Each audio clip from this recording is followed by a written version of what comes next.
Argiaren podcastak. Vegetarianoek animaliak entzuten dituzte.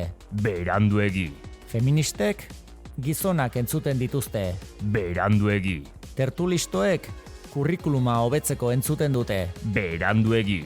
Jeltzaleek, hauek igual ez. Eta zuk, Ruper, beranduegi entzuten alduzu. Ene begiek ez dute malko isuritzeko gogorik. Bale, Ruper, bale. Beranduegi, autobomborik behar ez duen podcasta. 2 ostiralean behin argia.eusen.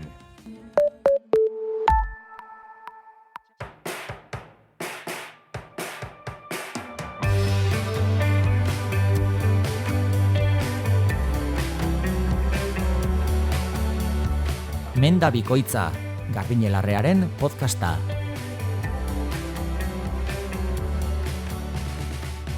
Ongi etorri podcast honetara, Menda bikoitza podcastera, 11. saioa dugu gaurkoa, eta mikrofonoan Garbiñelarreari zaizue hizketan, teknikari lanetan, baino mikrodun teknikari, Eneri Itzartzailuz. Kaixo guztioi eta ongi etorri.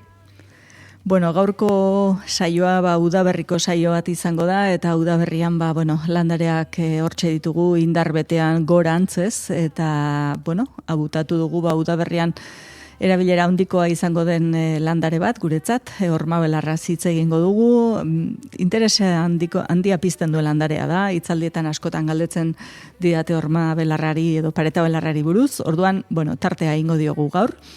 Gomendioa edo aplikazioa ere honekin egingo dugu, iruditzen zaidalako etekina aterako diogun landarea dela. Eta, tartean, elkarrezketa bat izango dugu gaurkoan, izan ere, gustatzen zaigu, beste lako ahotsak ona ekartzea. Eta gaurkoan kartzelako belarretaz, senda belarretaz hitz egin behar dugu. Joseba Sarrinandiaren galtzetan gordetzeko koblak, horrek eman zigun lehenengo aditzea ez, belar itxak bazirela, izuen gordeleku gaietan, kartzeletan, baina gerora Nicole Rousek ateratako liburu batek eman dit niri zerpentsatua, gai honetaz, La arbolaria de los presos, de las presas da liburua, eta liburu honen karietara iruditu zait kartzelan egondako batek, kartzelan belarrekin, senda belarrekin ze bizipen izan dituen, ze nolako harreman izan duen, honi buruz hitz egin behar genuela, eta horretarako Jon Garmendia idazle letra egilea gonbidatu dut, herrikidea dudalako, eta berak emango dizkigu azalpenak, bere bizipenak zein izan ziren izuen gordeleku haien artean.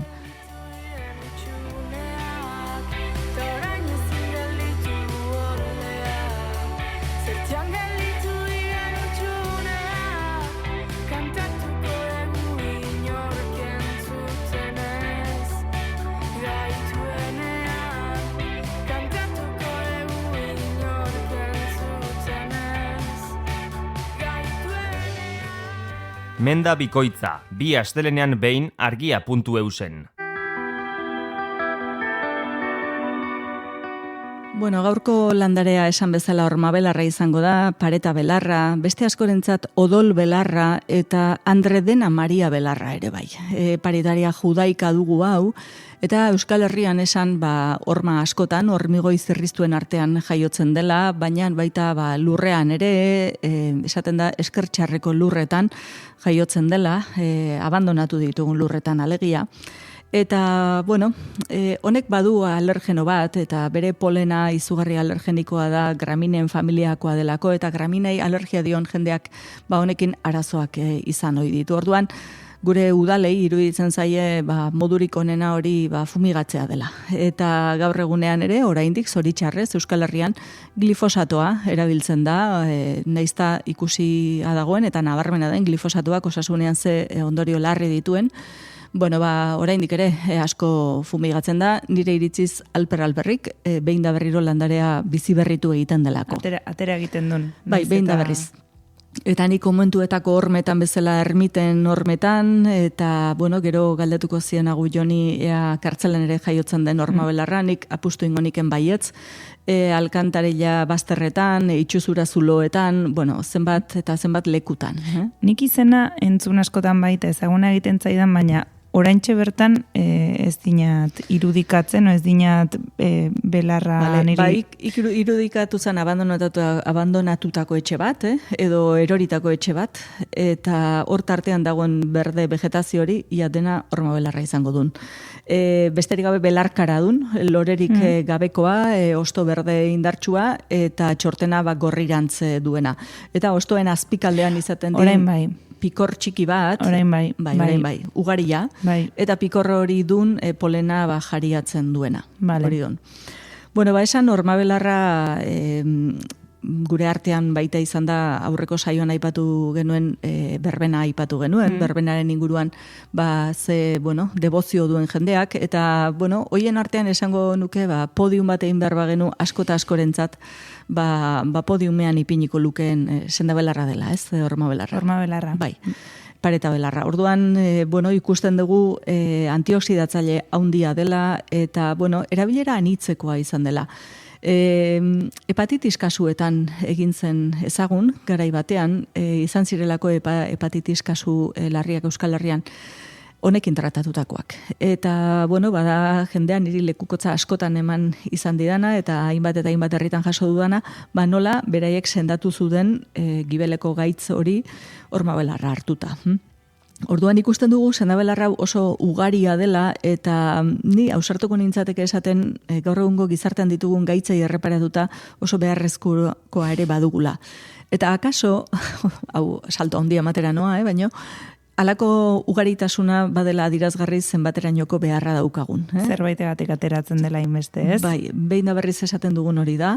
Hau da, gure beharrek markatzen dute askotan landaren ugaritasuna, hori pandemian ikusi genuen eztul belarrarekin, birika belarrarekin. Hemen ikusten dugu landare gibela garbitzeko ezaguna den landare hau, baino aldi berean diuretiko handia den landare hau ere oso ondo etorriko litzaigukela. Gibela garbitzeaz gain indartu egiten duelako, giltzurruneko harriak edo area dagoenean ere egokia delako, likidoak atxikitzen baditugu edema sortuz, giltzurrune ezintasuna badago hortarako ere aproposa da. Ikusten dugu landare honekin erabilera anitzak daudela. Antioxidatzaileak ditugula esaten dugunean, oraindik ere eunen zahartzeaz ari gara, oraindik ere ondo ezagutzen ez diren antioxidatzaileak dira, ikusten da flavonoideak direla hoietako asko, taninoak, azufredun osagaiak ditu, kaltziodun oxalatoa ere bai.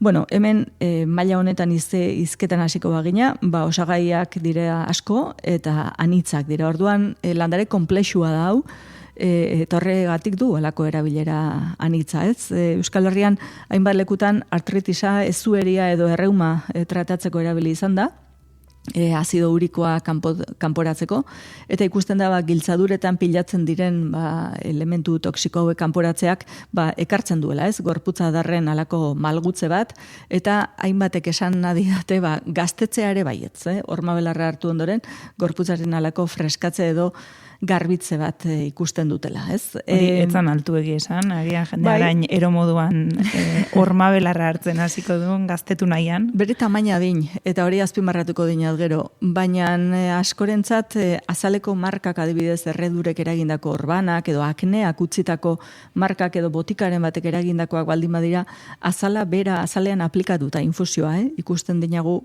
egokia dela, ez?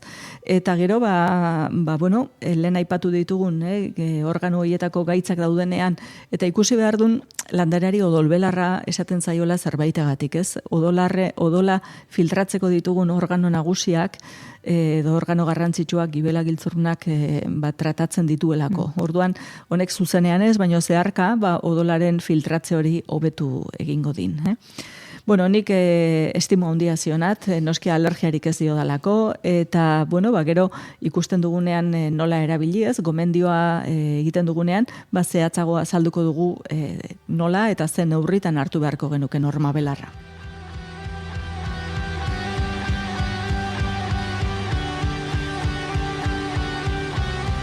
Menda bikoitza, Garbiñelarrearen podcasta.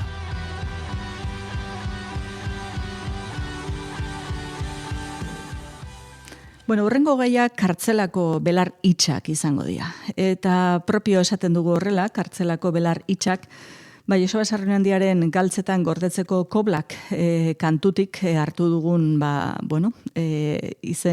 izena eta aditzondoa direlako. Baina liburu batek eraman gaitu hortan pentsatzen jartzera. Ez? Nicole Rose da liburu honen egilea, La arbolaria de los presos de las presas da liburua, Virus editorialek ateratakoa, eta, zer pentsatu handia eman digun liburu bat izan dau.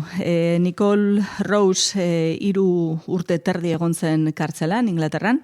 Bera animaliekin egiten diren esperimentuen enpresa hoien kontrako aktivista da, eta aktivismo horren baitan atxilotu zuten. Ondoren berak proiektu asko ditu kartzelan dagoen jendeari laguntzeko, ezagunena Solidarity apotekari da, eta liburu honen irabaziak proiektu horretarako joaten dira, botika solidario horretarako, eta berak proiektu horrekin estatuaren bortxakeria eta represioa jasan duten pertsonei sendabelarrak debalde ematen dizkie. Bere proiektua horretarako da. Orduan, nik liburu hau interes eta jakin handiz irakurri dut, eta, pentsatzen jarri nau, berak egiten duen zerrenda honetan, aipatzen dituen 7-8 landare, hoietako iat denak esango nuke hemen jaiotzen zaizkigula, guri horma artean eta hormigoi artean jaiotzen zaizkigula, landare gehiago ere aipatzen ditu, baina hau Inglaterrako kliman jaiotakoak direla iruditzen zait. Liburua oso, xehetasun handiz egina dago eta ikusten da gaia oso ondo ezagutzen duela berak, baina ni baliatu egin nahi dut liburu hau gai honetaz hausnartzeko, ez? Pentsatzen jarri arazi nauelako guk hormigoi artean ikusten ditugu, baina guk diodanean kalean gabiltzanok da. Eta pentsatu dudana da kalean ez tabilen hori, ibili ezin duen hori, hau da, presondegi barruan, ez? Kartzela barruan dagoen horrek, hango hormigoi zirriztuen artean zer ikusten ote duen, ez? Orduan, pentsatzea ez da nahikoa izan, eta gonbidatu bat karriko dugu gaur, berak kartzelan izan dituelako bizipenak, kartzelan badakit, landarei begira egona dela, eta berari iruditu zait aproposa galderak egitea. Bera Jon Garmendia da, eta, letra egile, poeta, idazle, herrikidea dut, Urnietarra, eta, badakit aseran, nik gogoan dut aseran, intsumiso nola martutenen egon zen, ondoren beste kartzela batzuk ezagututakoa da, bai Frantzian eta bai Espainian. Orduan, berari iruditu zait egokia galdera hauek egitea.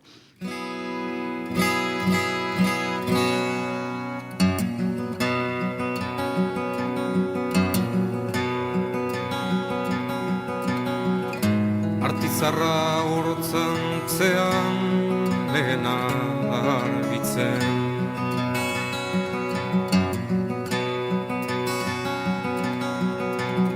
Xakuzar zaharrena oraintxe da esnatzen. Teilagorri horma grisa isilean laztantzen.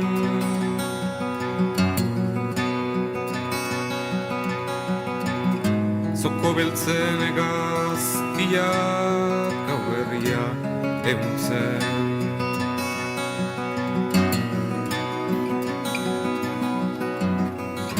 Hemen gautza ezin irten errautzen gaztelutik.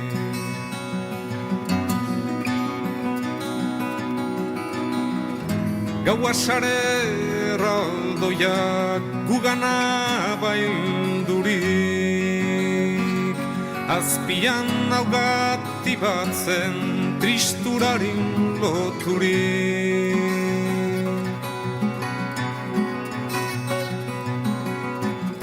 Hemen atzaut zer denen zadiera ziezinik. Hau izuen gordeleku eta belar itxena.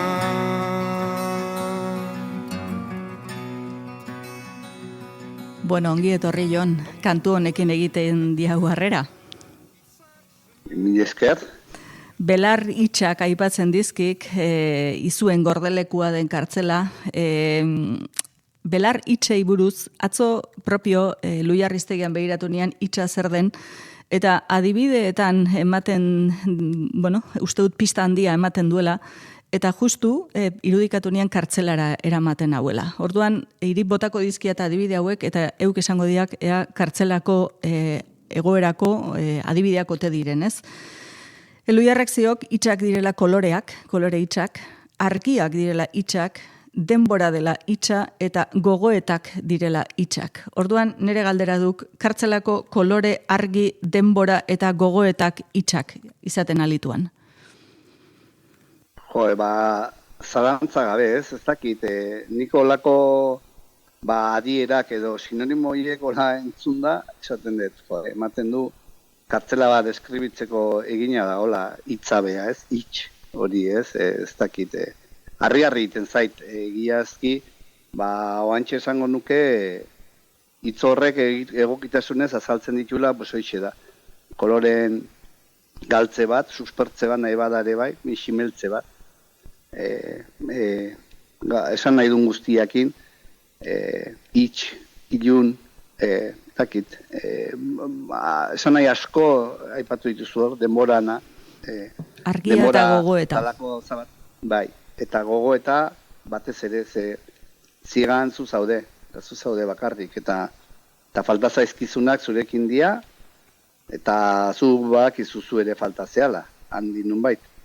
Baina azkenean justuki hoixezea, belar bat, olore bat, belar bat batez ere, horra eramana izan dana ez, nola batxe, dagona desleku justu hortan ez, hortxe, eta ez dakizula zer egiten dezun, da zure gogoeta, denbora eta koloreen arteko hori, hitxak, iruditzen zait oso ondo deskribitzen dula. Bueno, niretzat Nicole Rosen liburuak era batera begiak iriki dizkit, ez? Berak aipatzen duelako eta erabilera aldarrikatzen duelako eta berak borroka egin duelako kartzela barruan, berak salatzen duen hori presoek sufritzen duten abandono sanitarioa batetik eta gero espazio naturaletatik daukaten separazio deshumanizatu hori, ez? Hori bera beste zigor bat dela. Eta, zigor hortan, berak ikusten ditu sendabelarrak zirriztuetan jaiotzen rebeldiaren seinale gisa, eta liburuan aipatzen du zer nolako poza ematen dion batetik ikusteak, bestetik ezagutzeak, eta jakitea bere iraultza txikia izango dela hoiek erabiltzea. Ik olako zerbait sentituan, landareren bat han zirriztun batean ikusita?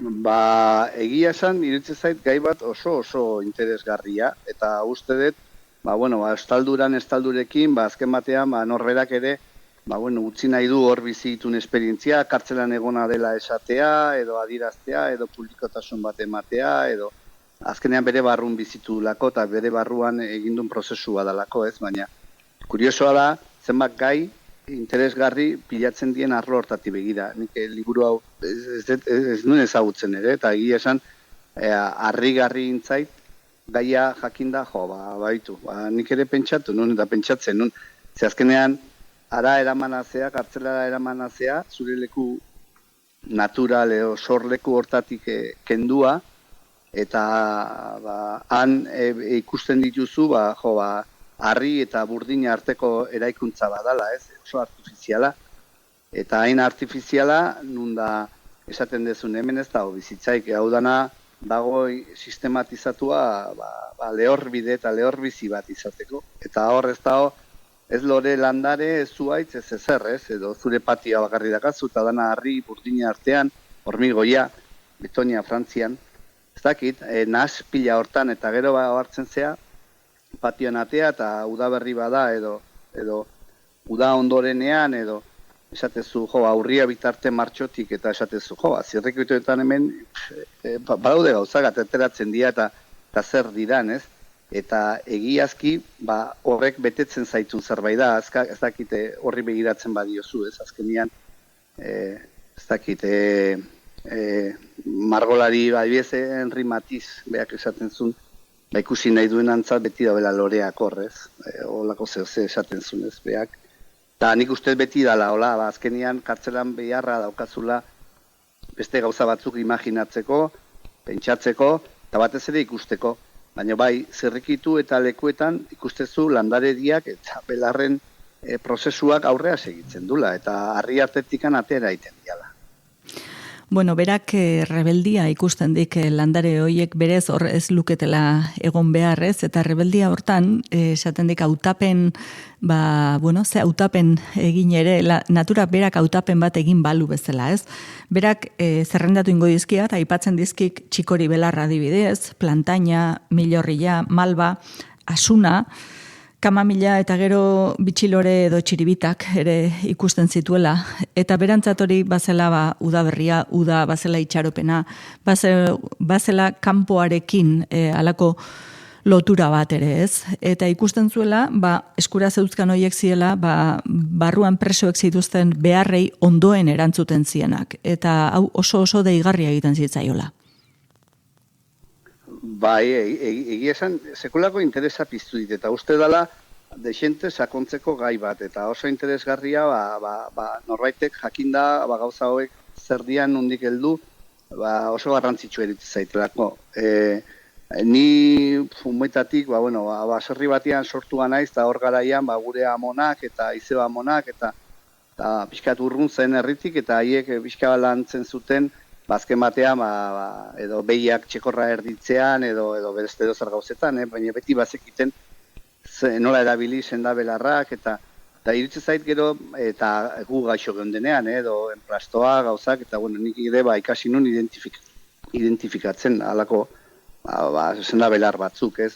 Gero etxean, desberdinak han gehiago ziren pasmo belar, obermena, edo gauzak, nik eukidudan esperientzian kartzeletan, batzuk identifikatu ditut, eta hor bota dituzun batzuk, horitzen dut, 2005 izango zen, neguan, nire mana izan ditzen, muget 6 Toulouseen Oksitanian dago hau, garo nahi baiatik ez oso urrun, eta ara iristean neguan iritsi nintzen, eta goatzen naiz, impresionatu nindutela, hango, kartzela patioak ez kalera, eta 2 ordu genezkan, uste egunean, uste ez, alazen, eta ziren kaiola erraldoiak, eta burdina goian, pareta artean, eta zen nahiko kartzela berria ematen zuen, baina bazien zirrikituk, eskina, gauzak, eta esaten negua, eta hemen oaindik bada hola, bazian belarra, gauzak ikusten nun, ez, txiki hori belarra han somatu inunik, eta esaten nun, ez da posible, eta neguan da, gauzetan da,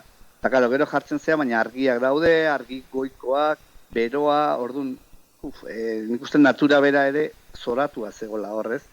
Eta ez dakit, bera, Toulouseko hori aipatzen dedan bezala, ondo horitzen dut, bera hor jarri dan kantua, ez, kantua ez diot lehen referentzi egin, baina, gogokoa dut, asko maite duten kantua da, hoi, sarrena indiak azkenean niri ere, lehenago sortzeak, batzuei ekartzen dira esperientzia bat banatzen dutela gero besteekin. Nik uste dute, Joseba Sarrena indiak adibidez, niri heldulekuak eman zizkian, nik laguntza bezala ikusi nituen, porque gaztetan miresten nun, da irakurtzen nituen bere gauzak, kartzelako poemak adibidez, da ohartu nintzen, kartzelan denbora pasa bezala, gauza horiek esan zuna, ni hemen egon naiz, Joseba Sarrena indiari esker, esateko ez dakit, izuen gordelekua eta belarritxena hor jarri dana. Egia da, beldurti zaude gauzak, belarritxak ez. Eta horreitzen dut oso ongi, 2005 hortan, egu hortan, aurretikan ez dakit, oso zea, pasazen Mikel Albizu idazlea handik, eta ikusi nituen, da irakorri nituen bere paretean berak utzitako idatziak, ez? Bira, hau ez dut inoiz aipatuta, ez da berari ere, ez dakit, ez da aukerarik euki, baina jo ez, eta esate duzu, euskaldun bat ere, ona eramana izan zena, eta hemen paretetan utzi dituna idatzi txikiak, kaiola eta gauza hoi buruz, eta usten zuen bere sinadura, ez, atzetik etorretako norbaitek irakur zezan, da animo hori izan zezan, ez. Eta horrek ere, nik esan dut, hemengo belarrak eta senda belarra gauzak ere, agian ateratzen dira eta natura ematen nahi zaigu, ez, da gauza bat, energian asko sinisten denik, ez dakit, hortan da esateko, naturari zaigu izketan horrez, nola baite, guk igual ez dugu entzuten, eta egunerokoan kalean gaudenean, pasatzen gara ondotik eta hainbeste hartu gabe, baina han denbora asko dakazu, eta denbora da, lehen itxa horrek esaten zuen bezala, nik argi ikusi nun da, negu hortan, han osina ere, asuna, guk nire osina da, netzat, eta osina ez da, eta gero ze egin ez, edo, eta kamamila ere topatu izan nun gero denborara, baina, bai, eta, bueno, kasualki, kamamila adibidez, bueno, ni gero eraman izan itzen denborara, Madrilera, Sotorrea, Navalkarnero ezagutu nitunan, neko modulo desberdinak eta arraroak, lehorragoa zen, Navalkarnero alde hortan, baina kamamila ere topatu nun da, berezia da, esateko ezean, sekoan, eta zer egin ez, eta, bueno, Jon, eta kartzela, iparraldeko kartzela eze bat edo hegoaldeko kartzela lehorrago bat, hor aldaerak ikusten dira. Nicole Rousek Inglaterrako kartzela eze eta ilun bada aipatzen du, ik probatu dituke ezberdinak, landareetan ere ikusi izan duk aldaketarik? Zalantza gabe, nik adibiz kamamila ez dut berdina eta esango ez dakit. Eta igual gero da, igual nire jakinduria ez dela iristen horra, baina ez dakit Toulouseko kamamila eta Madrileko batzan berdina.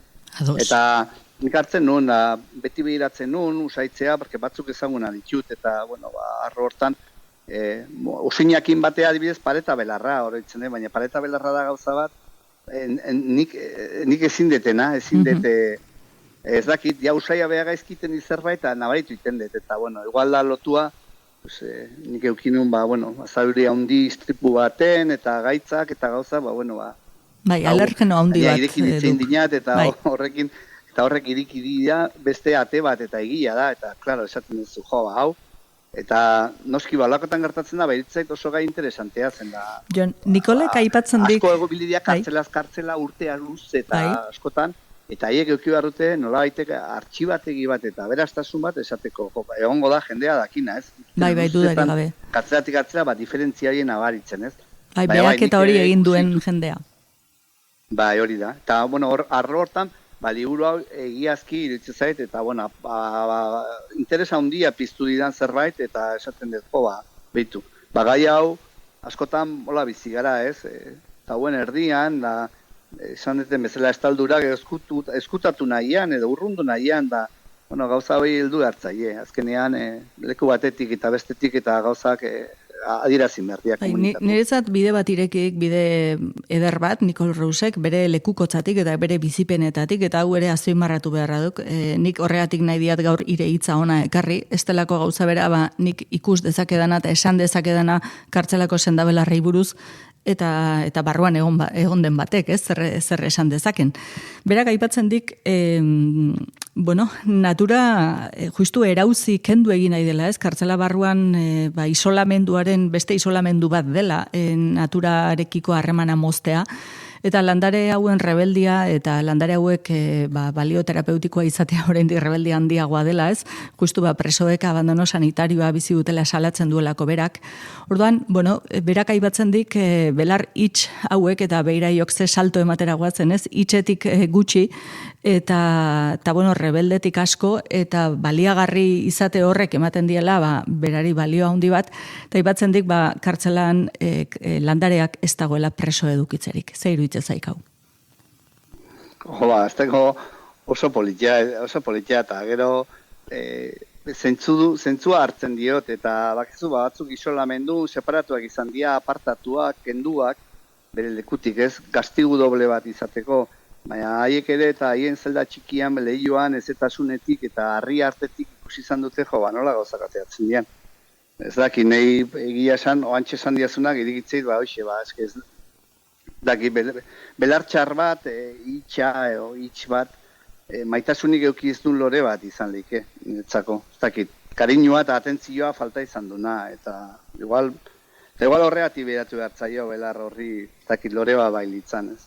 Eta, hau esate dizut, niretzat, nire bertxola egitasunean igual metafora bat egin nahi dut horrekin, ez dakit, iritze zait, importantia.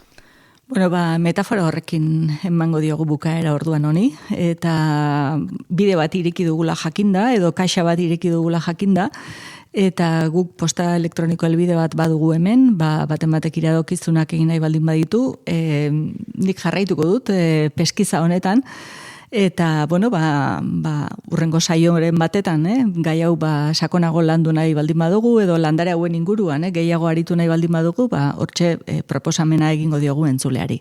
Eskerrik asko, Jon, egindako ekarpenagatik, eta ondo izan. Bai, segi hola, zenda belarrak, eta bakizu lore ximela biltzen lehen, ez dut esan, baina ubagenun gutunak idazteko tala, ni egoten nintzen nola baite, loretxon bat ozerre bilatu nahian, bakizu, lehorra jarri gero, eta beste estilo bat ematen ziolako gutuna, eta nola baita eramateko kartzelako lorea horiek diferentea diala. Eta importantia. Ederki, mila esker, eta ondo izan.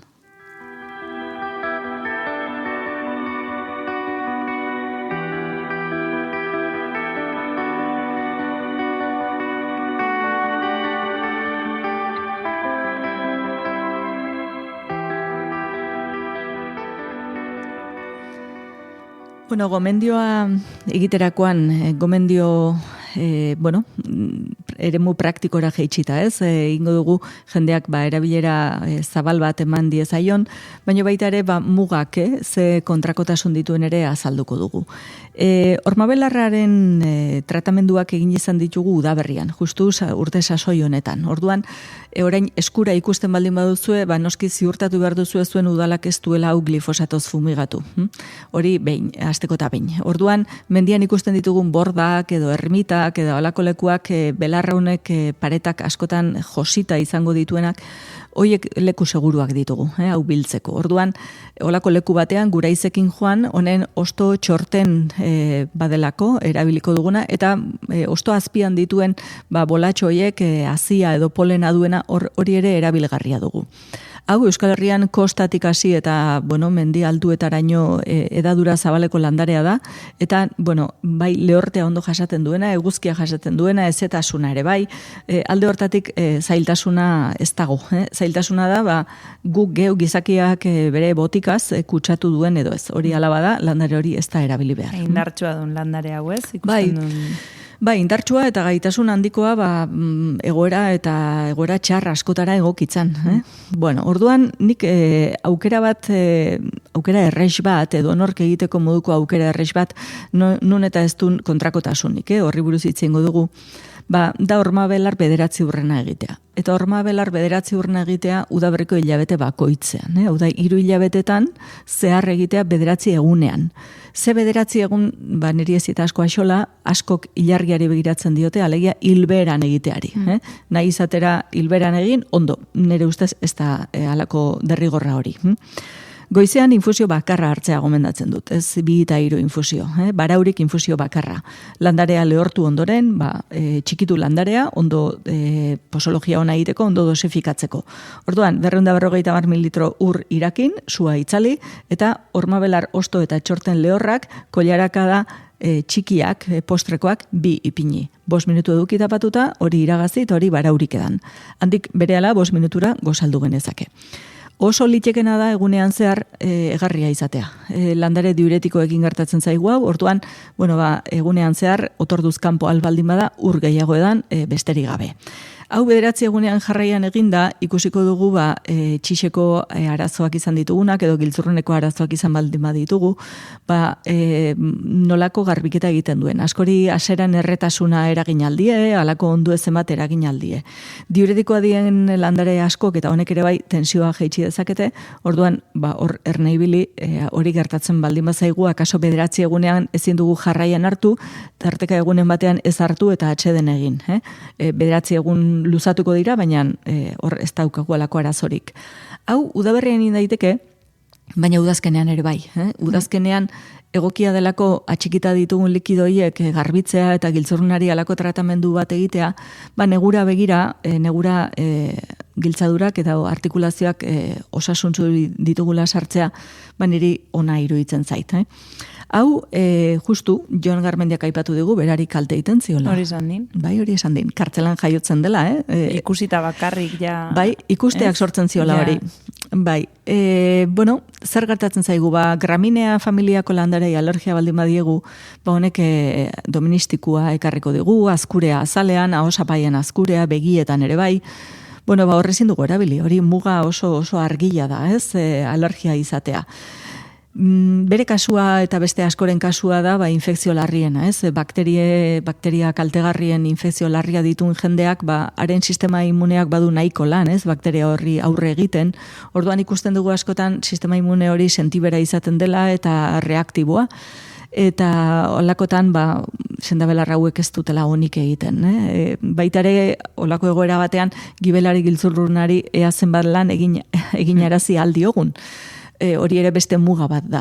Dudarik gabe, bihotzeko gaitzak, giltzurrun gutxi egitasuna duenak, edo gibeleako botika dituenak, eta noski hipertensiorako botika duenak ere kontu zibile behar du, eta lehendabizin medikuari galdetu behar dio. Bateragarria den edo ez. Kasu gehienetan, esan behar dut, ez dela bateragarria. Hori pertsonaren arabera da, baina gehienetan ez da. Haurdunaldian da edoskitzaroan ezin da. Ez da hau gorputza garbitzeko depuratzeko garaia izaten, eta ikusi behar dugu antisorgailuak, depresio antsietatearen kontrako botikak, antirretroviralak, hoiekin ez dela bateragarria. Orduan hori ikusi behar da.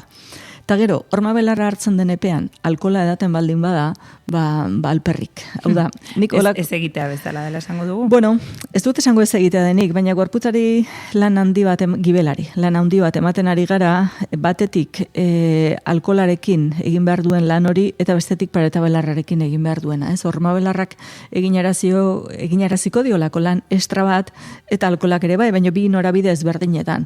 Orduan, hemen aukeratu egin behar da, edo bat edo bestea. Hori pixka pasako duen, hemen planteatzen ditugun bederatzi urren edo garbiketa guztiekin, ez? Logiko ematen din, baina garbiketa bat egin behar badun, ez dun izango egunean zehar ibiltzea zikinketa egiten, eta gauean infusio bat hartuta egingo din bere lana, ez? Logiko ematen din, baina egongo dun... Baina logika hori esanin behar din. Bai. Hemen ez dago berdinketarik markagailuan. Hau da, nik hartze baldin badut hau depuratzeko asmoz eta garbiketa asmoz, zikinketa asmoz ez nadila ibili. Ez dun konpentsazio kontu bat? Ez, eta badun estresko kontu bat gorputzarentzat. Orduan, hemen aukeratu beharra ziagon bat egin edo bestea egin, ez? Eta nik ez deinat uste dieta berezi bat edo bestelako neurririk hartu behar denik, baina bai intoxikazio iturriak mugatu kendu inbehar ditugula, hau hartzen dugun epe horretan, ez? Eta aldiz ura edan, eta normalean baino ur gehiago edan. Eta gero egin behaketa bat. Bederatzi egun hauetan ez egin odoleko analisirik, askotan ikusten ditugulako gibeleko parametroak astoratu xamarrak, ez? Baina ondoren egitea oso aproposa litzateke. Orduan, lehen esan dinagu gaztetze kontu hau, ez? Azkenean oksidazioa zari gaitun, toksineta zari gaitun, hori dun gorputza zahartzen duena eta gorputzari ajea ekartzen diona. Eta hau kontrako norabidean ari dun lanean. Egin ezkero 2 urtaroetan, bai udaberrian eta bai udazkenean, bederatzi egun jarraian hartuta, eta 3 hilabetetan eginda, hor aldea handia nabaritzen duen. Eta niretzat lehen gaztetze hau niri galdetu hoi diatelako, anti-aging eta zer den, gazte mantentzeko landarik baote dagoen, horietako bat nik benetan uste dut badela paretabelarra. Hormabelarra, gaztetzeko sendabelarra. Titular horrekin. Hausartu egin. Hausartu, hausartu haiz, bai. Nik nahiago dinat odolbelarra deitzea, eta, odola garbi edukitzeak, ze abantaila dituen azpimarratzea. Mentxe utziko dinagu, betikoa esaten bukatuko dinagu, mezua bidali nahi digunak mendabikoitza@argia.eusera, eta podcasta entzungai argia.eusen eta bizi baratzearen atarian. Hori da, eta segiko dugula, baditugulako gaiak eta baditugulako bestelako gonbidatuak ere. Hori da, urren arte. Urren arte. Argiaren podcastak. Podcast hau libre eta doan zabaldezakegu Argiaren komunitatea osatzen duten milaka lagunek proiektua diruz babesten dutelako. Zuk ere kazetaritza independentea babestu nahi baduzu, egin Argiako kide.